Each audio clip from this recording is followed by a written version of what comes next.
सभी भक्तों से कहना है कि हमारे YouTube देहाती अनमोल कहानी चैनल की तरफ से सभी के लिए जय श्री राधे, जय श्री कृष्णा। भक्तों, हमारे YouTube चैनल पर हर रोज कहानी व लीलाएं आती रहती हैं। भक्तों, आप सबसे कहना है कि हम आपकी सेवा करते हैं, इसलिए कहना है कि हमारे चैनल को सब्सक्राइब जरूर करें, जैसे कि आपके मोबाइल फोन पर हमारे चैनल की नोटिफिकेशन पहुंचती रहे। भक्तों, बहुत अच्छी कहानी है, इस कहानी को आप पूरा जरूर सुने। चलो चलते हैं आगे। प्रोप्राइटर है प्रमोद यादव, ग्राम बादरी वाले। जय श्री राम। ध्यान देना। ओम नमः शिव। शिव पुराण कथा कहानी के पीछे क्या है विज्ञान? क्या शिव का महत्व सिर्फ सांस्कृतिक है, या फिर इस भस्म से सजे योगी देवों के देव महादेव के अन्य पहलू भी हैं? हिंदू संस्कृति में पुराणों की चर्चा खूब मिलती है। इन्हीं पुराणों में से एक है शिव पुराण। तो क्या है इस पुराण में? सिर्फ कहानियां या कहानियों के जरिए कुछ और बताने की कोशिश की गई है?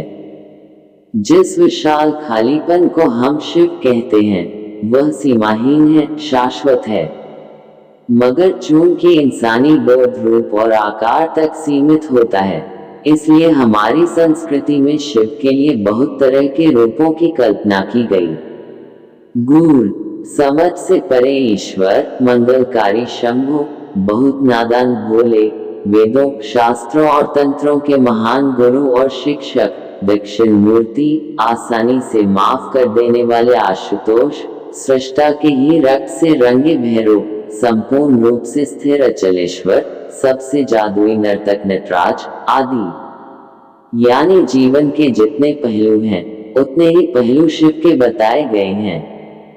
आमतौर पर दुनिया के ज्यादातर हिस्सों में जिस चीज को लोग दैवी या ईश्वरीय मानते हैं, उसे अच्छा ही दर्शाया जाता है।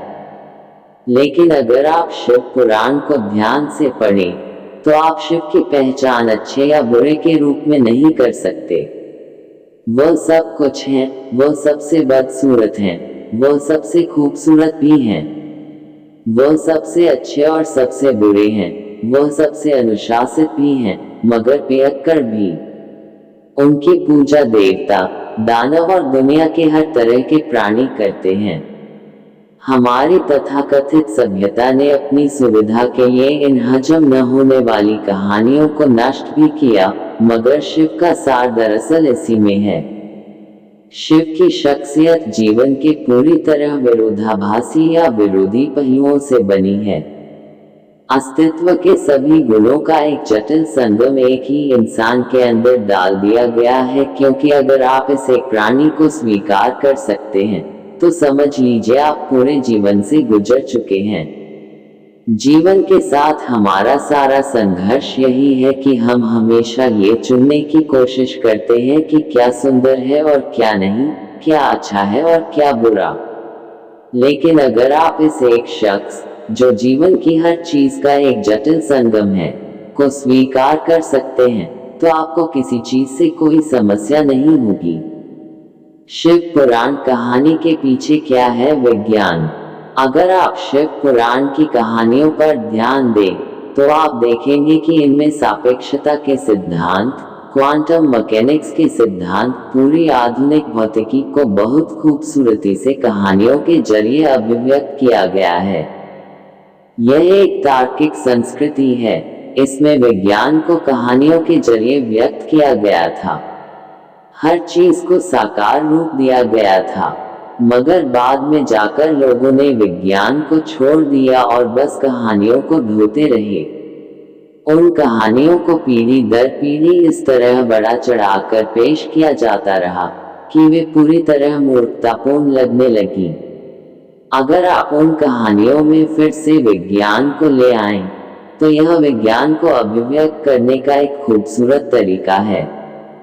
शिव पुराण मानव प्रकृति को चेतना के चरम तक ले जाने का सर्वोच्च विज्ञान है, जिसे बहुत सुंदर कहानियों द्वारा किया गया है।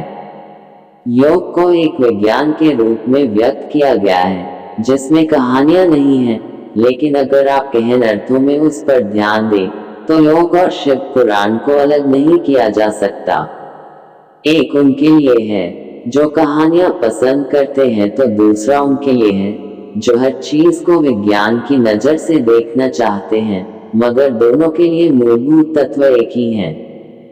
आजकल वैज्ञानिक आधुनिक शिक्षा की प्रकृति पर बहुत शोध कर रहे हैं।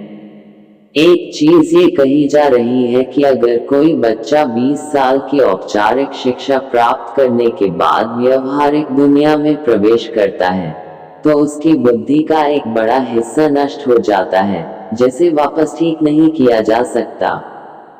इसका मतलब है कि वह बहुत ज्ञानी मूर्ख में बदल जाता है। वैज्ञानिकों का कहना है कि शिक्षा देने का एक बेहतर तरीका है उसे कहानियों या नाटक के रूप में प्रदान करना। इस दिशा में थोड़ी बहुत कोशिश की गई है, मगर दुनिया में ज्यादातर शिक्षा काफी हद तक निषेधात्मक रही है। जानकारी का विशाल भंडार आपकी बुद्धि को दबा देता है, जब तक कि वह एक खास रूप में आपको न दिया जाए।